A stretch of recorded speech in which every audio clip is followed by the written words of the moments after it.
What's up, everybody? Welcome back to another episode here on Lolos and More. So guys, I'm so sorry. I know I haven't been posting videos and stuff like that. I've been very busy and yeah, too much going on. But as you can see, I got another rear end in front of me. This one came off of a Caprice. Don't ask me the year. I'm terrible with the years of these cars. I only know what I own, but yeah. But the deal here, see, I already started, and I took off the power walls. Oh man, these are terrible, terrible. Barely welded on. But after I took them off, I got a lot of grinding to do. Same on both sides. So, yeah. Now you guys know what I gotta do. So the plan for this rear end, I'm gonna go ahead and take off this weak ass 1.25 inch tubing reinforcement off. Take that off. Grind down all the unnecessary items. Like the little brake line clips, whatever this used to be, and put on C-channel. Now with that C-channel, because I'm not gonna wrap, I wouldn't say wrap, but because I'm not going to box the rear end, because the homeboy, he wants it to kind of be in the same way this is reinforced, which I can't be mad at him at that, because I actually like it this kind of style, not boxed. So yeah, but because it's not being boxed, that C channel that I'm gonna put, it's gonna go from right here, or maybe right here, so people can put a socket right here on these nuts if needed in the future. So I'll probably put it right here, C channel from here, and it'll go up to here. Now on the C channel, once it gets to this section, I'm gonna kind of cut off a little bit off of it and then cut a slit so it can go through here, and that way it's reinforced from the pumpkin to as close as I can to here, to where someone can put a socket and a wrench in this area if need be. So that on both sides, I'm gonna reinforce the ears. That's always something to do, because if for any reason you overextend, lock up your rear, these things are first to go. So if you reinforce them, they won't break as easy. So, but yeah, so what I'm gonna do on the bottom, instead of it being kind of boxy like that, I'm gonna have tubing kind of go like that at an angle, and straighten it out at the bottom. Same thing over there at an angle, bring it back up, and then I'll put some support braces going down. Maybe just one or two, depending how much angle I'm gonna use. So maybe one of the supports might go right here. But after taking this 1.5 inch tubing off, I'm gonna use 3" by, I haven't decided yet, 3" by either 1 inch or by 1.5 inch tubing all the way across, and it'll be some thick tubing. So yeah, it'll be that. Well, let me I guess start grinding away. I know it's gonna take me a while to take those off, so grind those away, and most likely take those bump stops off as well. Take those off because those won't be needed anymore. So let me grind that off, take the bump stops off, take this off, which that should be no issue at all, really, because it's barely welded on there in the first place. Hardly welded on. So let me do that, get that out of the way, cut my C channel into the sizes I want, and cut the little edges off and stuff like that, and I'll be right back before I start welding anything. Okay, see you in a while. Alright, so I got the rear end just about done getting cleaned up. I just have to clean up the little welds from underneath, from that, whatever you want to call that. Yeah, let's see, I'm still grinding that away. So yeah, this is probably a good hour and a half later, you know, cutting everything off, the bump stops, the brake line clip holders, taking off the bushings, grinding whatever off away. So I still got to do the cleaning underneath. But yeah, when it came time to removing this piece, all I did was cut the welds on one side, hit it with the hammer twice, and it fell off just like that. Oh well.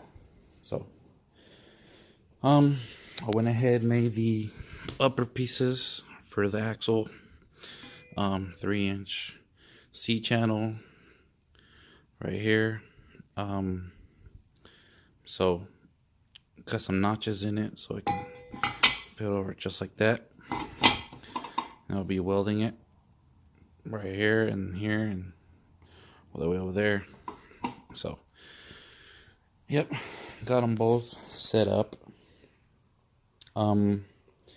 Just so you guys know, after I probably get the measurements down a little better, I'm gonna start selling pieces like this, the top piece, to anybody who wants them for cheap, of course, with shipping included. Because like I said before, and I'll say it again, I want to see people happy that they can lowride if they reinforce their stuff. Because last thing you want is, you know, your axle bending and stuff or whatever. But I think I'm just gonna sell the brackets alone. You'll have to get your own power balls, of course. So I'll be selling them for Caprices and G bodies, because those are the axles that I've been working with, and those are the, you know, what I can work off of to make templates like this. So yeah, but that's it for today. What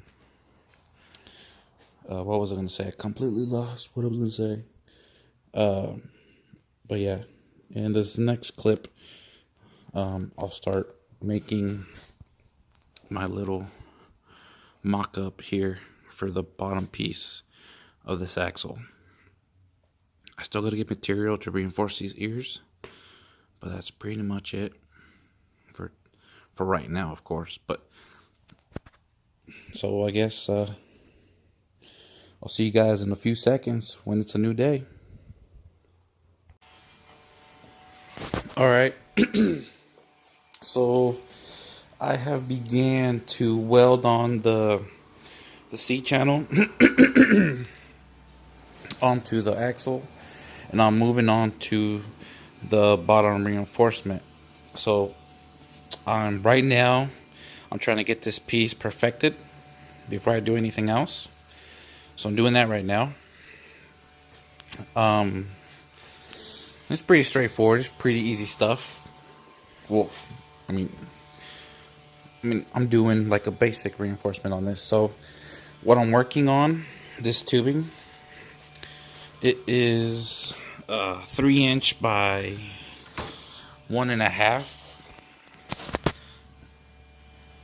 by whatever thickness that may be. I don't remember the thickness, but I told them to give me the thick stuff that they had available in a smaller piece. I think this was like a 10-footer or something like that. So I cut this down. So this is a Caprice axle. I cut this piece right here at 43 inches long.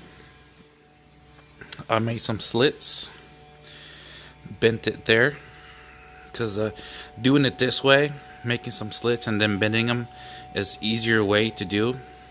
I still need to kind of bevel, so what I'm going to do is take my little cutting wheel, kind of bevel it a little bit, that way I can get some solid welds in here, so I'm not just welding over two flat pieces of metal. Better to make a bevel so you can lay the weld in instead of like that. So let's see, kind of lost my train of thought. So after I go ahead and cut out some slits, like right here, since it's 3-inch wide, the exact same width of the axle, I need to cut here on both sides so I can fit this in here and then weld it down to the axle. So and after that I can start welding. So I will let's see, make some like a round, I cut it roundish so I can lay this on there perfectly.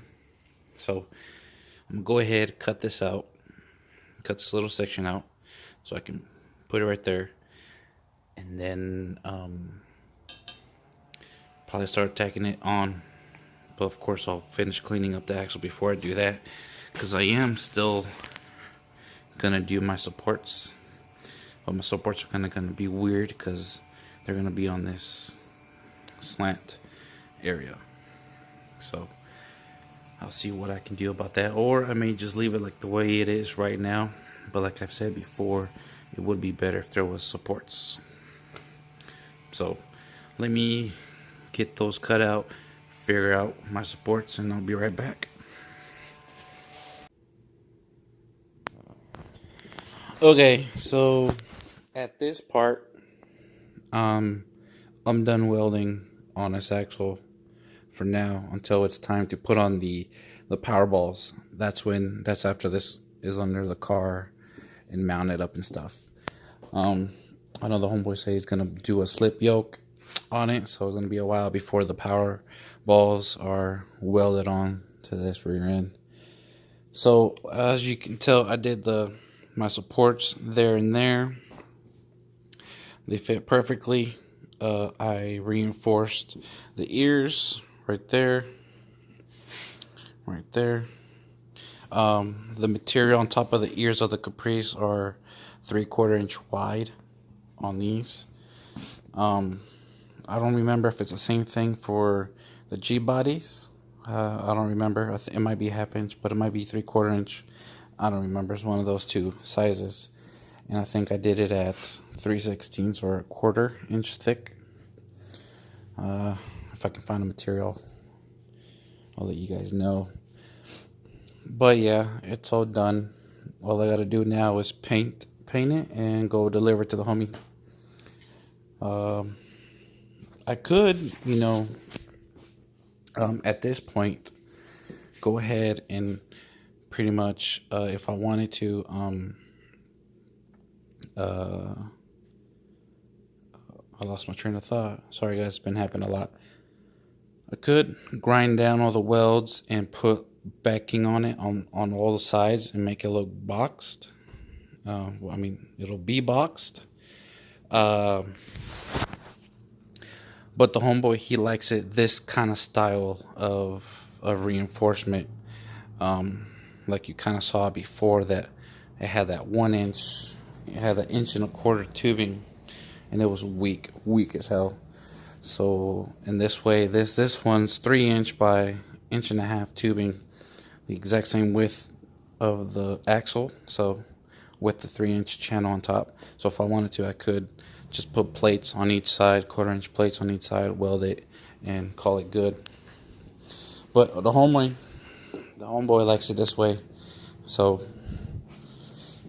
yeah, let me paint it, and I guess you guys will see the final step of this. So Be right back. Well, alright, well, there she is, all done. I'm about to go drop it off at the homeboy's house. But yeah, that's all it is right there. Nice simple reinforcement. Did the ears, top channel, from overlaying from the top of the pumpkin down as close as I could to where someone can get a ratchet or a socket on there. I know on the G-bodies you can go all the way to the backing plate that is mounting to this back plate right here. So normally you could weld a C channel all the way to the backing plate to like this section because the bolts are more out of the way. So yeah, that's about it, really. For the axle, that's it. And like I was mentioning earlier, if people wanted to box it, all they got to do now is just make some plates for each side and call it good. You can make a plate, 4 plates, or you can just make 2 plates, one big one for the front, one big one for the back, which is the preferred way, just having 2 big plates, one for the back, one for the front. But if you do it in this style, I mean, you could just do 4 plates if you wanted to. But yeah, I'll be doing another axle down the road, something I can teach you guys on as well a little bit. The next one that I'm going to do is going to be completely boxed, and it'll look a lot more better than the first one I did. If you guys remember that video, that was my first time doing a box like that. So but yeah, but this is one way of doing it. But this is the best way of doing it if you're going to reinforce your axle this way. Don't use anything less than 3 inches under your axle. But I mean, if your axle is like the tube diameter, if it's less than 2 inches, well, then make sure you use the right material to weld to your axle. If your axle tubing, the radius is the diameter or whatever is 2.5 inches, well, make sure you use 2.5 inch wide material. For example, the axle, the diameter on the tube is 3 inches, so we use 3-inch material under it and above it. That's the best way to do it. So yeah, you don't want to do it anything smaller than what the diameter size of your tubing is on your rear end. So yeah, I mean, this is pretty much it. And if you guys want to go a little bit more overboard on reinforcing your ears, what you could do is, see, as you can see where I continued, where the reinforcement ends and begins over there. Well, you can actually continue it if you wanted to, if you have the tools to do it. You know, by that I mean, instead of stopping right there, you can continue further down, but you kind of have to cut a slit in the material to make it fit. So I'll probably do that on the next rear end that I do on here on the channel. So let's see, future projects. I'll be doing some A-arms, lowers and uppers. You'll see over there. So look forward to that video in, I don't know, a few weeks, I'm hoping. So enough of me talking, that's it. If you guys like the video, don't forget to like, comment, and subscribe, and we'll see you on the next project. Peace.